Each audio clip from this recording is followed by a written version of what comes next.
All right, we are doing some back to the basics and we're gonna do some very basic color mixing. So when you are getting paints and you wanna make a new color, how do we mix them together? Some things to keep in mind. I go super far into depth in color theory in my master class, so I'll make sure that that is linked as well. But today will be a very brief, quick overview, and then you can always dive in more if you want to. So we've got our three primary colors. We've got red, yellow, and blue. But the weird thing is sometimes there can be more than one. For example, these are both reds, but you can see this one is a much more orange red, and this one is a bit more purple red. So there can be different variations on those colors. When we mix those colors together, we can create the colors we might actually want. So I suggest working with fewer colors when you are learning to paint, because then you can learn how to mix them as well. And if you start with one of those paint palettes that has 30 colors in it, and you try to mix them to make new colors, you're likely going to end up with mud, because each of those colors is not a pure plain color. So when it mixes, it's going to make some weird things that you did not expect. So for example, let's make some green. Green is one of my favorite colors to make. I oftentimes have it pre-made, but let's say we're going to mix it. I've got a lemon yellow here. I just woke up and put on my paint palette. Over here, I've got a phthalo blue. So I'm going to put this over here. I've got my two colors. Now, we can do a few things. We can mix them before we paint with them on the paint palette. So I'll take a little bit of one, a little bit of the other, I'll make them overlap, and I'll create my new green color. Now, it might take different amounts of color. So blue is much stronger than yellow, so I might need more yellow to make my green color than I do blue. Here I've got a lovely plant green. I can make some lovely leaves with this, and it's just fabulous. And I could change the green by changing the ratio. So I could pull a little more blue, and I could make a more teal color.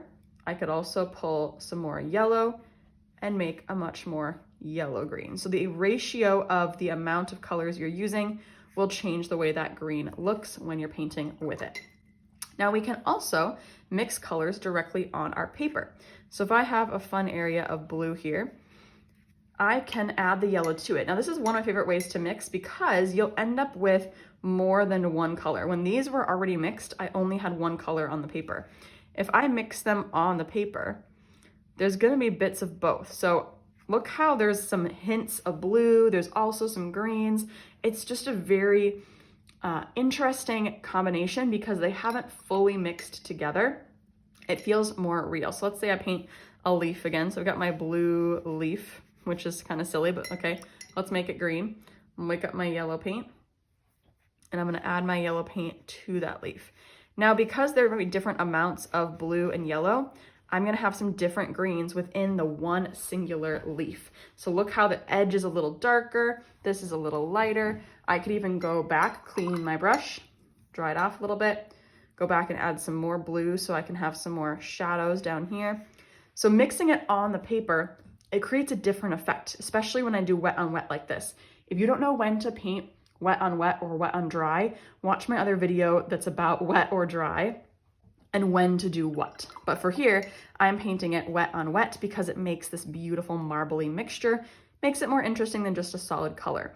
But all you need to do is take two colors to mix together. Now what to watch out for is opposites. So if I were to make, let's see, red and green are easy for me to do. So I'll put some green out here on the paint palette. Red and green are complementary colors, they're opposites, which can mean a lot of things. Again, I go more into depth on that in my color theory class, so I won't bore you today. But with my red and green, one of the things they can do is make a neutral color. It can make brown. Now, if you don't want to make brown, that's when you have to watch out for these colors. But look how as they mix together, they're getting muddier and muddier and muddier. Now, you might notice it's still fairly red. This is the kind of thing you'll notice the more you use your paints. Certain colors are stronger than other colors. So I need some more green in this. Now I'm getting to brown. Look what color it created. It's a nice brown, but it might not be what you want if you were hoping for some other cool, interesting color. So mixing complementary colors can make brown. Now, if you wanted to make a less vibrant leaf, having extra green compared to the amount of red, you could end up with a very pretty olive sort of color.